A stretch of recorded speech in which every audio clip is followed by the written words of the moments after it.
Assalamu alaikum. I hope you all are fine and doing good. Welcome to new lecture and we will find ortho centre of triangle ABC here. ठीक है, आप देख सकते हैं कि हमें कुछ मेजरमेंट्स गिवन है. हमने सेम इन मेजरमेंट्स को यूज करके पहले ट्राइंगल बनानी है और फिर हमें ऑर्थो सेंटर फाइंड आउट करना है. First of all we will define the orthocentre of triangle.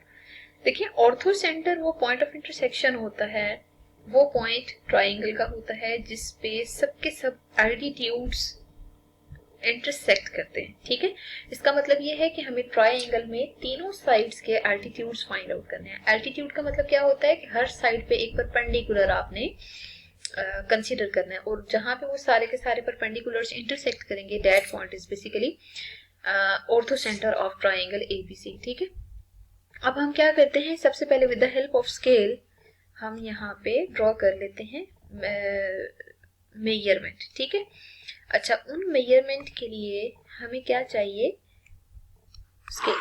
ठीक है, स्केल की हेल्प से हम यहाँ पे ड्रॉ कर लेते हैं एक लाइन सेगमेंट और वो लाइन सेगमेंट होना चाहिए PQ.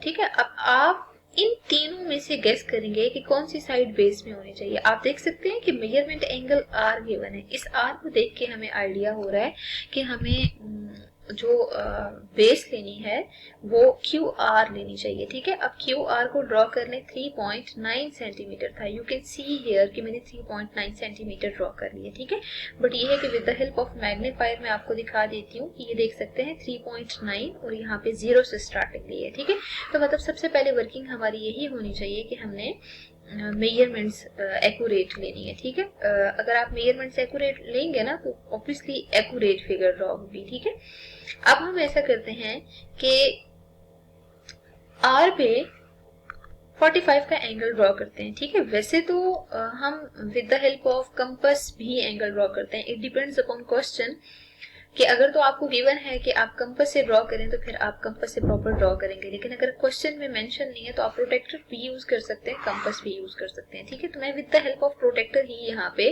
45 का एंगल ड्रॉ करती हूँ. First of all you will manage this protractor. ठीक है, आपने R पॉइंट पे ये जो सेंट्रल लाइन आ रही है ना, इसको प्लेस करना है. यू कैन सी हियर कि मैंने R पॉइंट पे मार्क किया. उसके बाद आपने 45 का एंगल ड्रॉ करना है.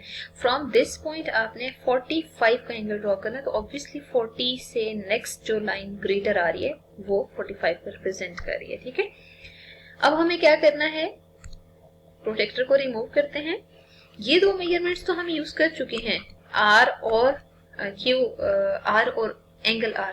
हमें मेजरमेंट PQ को रिप्रेजेंट करना है. तो मेजरमेंट PQ को रिप्रेजेंट करने के लिए हम कंपास की हेल्प लेंगे. With the help of compass, first of all open compass of radius 4.5 centimetre. ठीक है, तो 4.5 की जरा हम पहले कंपास ओपन कर लेते हैं. ठीक है, शायद आपको रेडियस शो नहीं हो रहा, बट मैग्नीफायर यूज करके मैं आपको उसका रेडियस दिखा देती हूँ कि हमने, let me set this compass first. You can see here कि ये मैंने रेडियस चेंज करके 4.5 पे सेट कर लिया. ठीक है, अब आप क्या करें कि कंपास की नीडल को आपने फोकस करना है, कहाँ रखना है. ठीक है, ये जो कलर्ड पार्ट है ना, ये दूसरी साइड होना चाहिए. हम ऐसा करते हैं, कंपास की नीडल को पॉइंट Q पे रखते हैं. ठीक है, यू कैन सी हियर कि मैं पॉइंट Q पे रख रही हूँ.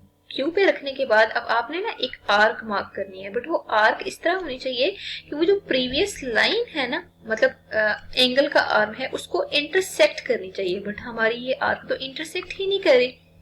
अगर इंटरसेक्ट नहीं कर रही ना तो हमारे पास ऑप्शन है, ये देखें, हमने ये लाइन ड्रॉ की थी जिसके एंड पॉइंट पे फिलहाल आपको नजर आ रहा था एरो हेड. ठीक है, मैंने उस एरो हेड को ही रिमूव किया. रिमूव करने के बाद मैं इस लाइन को एक्सटेंड कर रही हूँ. ठीक है, एक्सटेंड करके आपने इस तरह एक्सटेंड करना है कि वो उस आर्क को इंटरसेक्ट करे. जिस पॉइंट पे इंटरसेक्ट करेगी ना, that point is basically P. ठीक है, इस P पॉइंट को आप ज्वाइन कर दें Q से तो ट्राइंगल ड्रॉ होती है. ठीक है, मतलब ये ओरिजिनल ट्राइंगल जो PQR है ना, जो आपने कंस्ट्रक्ट करनी थी, आपने वो कंस्ट्रक्ट कर लिया. जो मेजरमेंट्स हैं उनको आप साथ साथ मेंशन कर दें कि दिस इज 4.5 सेंटीमीटर और ये वाला एंगल जो है वो 45 डिग्री के इक्वल है. ठीक है, अब देखिए नेक्स्ट वर्किंग हमारी क्या होनी चाहिए कि हमें यहाँ पे एल्टीट्यूड्स ड्रॉ करने हैं. ठीक है, तो फर्स्ट ऑफ ऑल हम ऐसा करते हैं कि इसी ट्रायंगल के जो स्टेप्स ऑफ कंस्ट्रक्शन है ना, मतलब जो ट्रायंगल ड्रॉ करने के हैं, वो हम यहाँ पे लिख लेते हैं, क्योंकि स्टेप्स ऑफ कंस्ट्रक्शन तो एक मेन वर्किंग है जो हमने मेंशन करनी होती है। ठीक है, तो ट्रायंगल ड्रॉ करने के लिए हमने किन किन स्टेप्स को फॉलो किया है? The first one is draw a line segment. Start में जो लाइन सेगमेंट आपने ड्रॉ की थी वो कौन सी थी? Measurement Q R. ठीक है, और मेजरमेंट क्यू आर किसके इक्वल थी? 3.9 सेंटीमीटर की इक्वल थी। ठीक हो गया। अब देखिए सेकेंड वर्किंग क्या थी? आपने मेजरमेंट एंगल आर कंस्ट्रक्ट किया, डेट इज 45 डिग्री। तो हम यहाँ मेंशन कर देते हैं construct measurement angle. Next full working बताने की जरूरत नहीं है कि आपने प्रोटेक्टर को कहाँ प्लेस किया, कैसे प्लेस किया। सिंपल लिखते हैं construct measurement angle R equals 45 degrees here. ठीक है, अब थर्ड पॉइंट क्या था कि आपने आर्क फ्रॉम क्यू मार्क किया। ठीक है, तो यहाँ पे हम लिखते हैं from point Q draw an arc of radius. ठीक है, उसका रेडियस क्या था? 4.5 सेंटीमीटर था। और विच इंटरसेक्ट्स, इसने कहा इंटरसेक्ट किया? विच इंटरसेक्ट्स आर, और यहाँ पे एक्स मार्क कर देते हैं ना ताकि रेफरेंस हम दे सकें, R X at point P. ठीक है, मतलब ये पॉइंट पी आपने प्रॉपर यहाँ कंसीडर कर लिया। फिर आपने क्या किया है? Join P to Q. P को जब आपने क्यू से ज्वाइन किया है ना, तो हमारे पास जो है वो फुल ट्रायंगल कंस्ट्रक्ट हो चुकी है। ठीक है, जो ट्रायंगल कंस्ट्रक्ट हो गई है ना, उसके बारे में हम ऐसा करते हैं, एट द एंड मेंशन कर देते हैं कि hence triangle PQR is formed।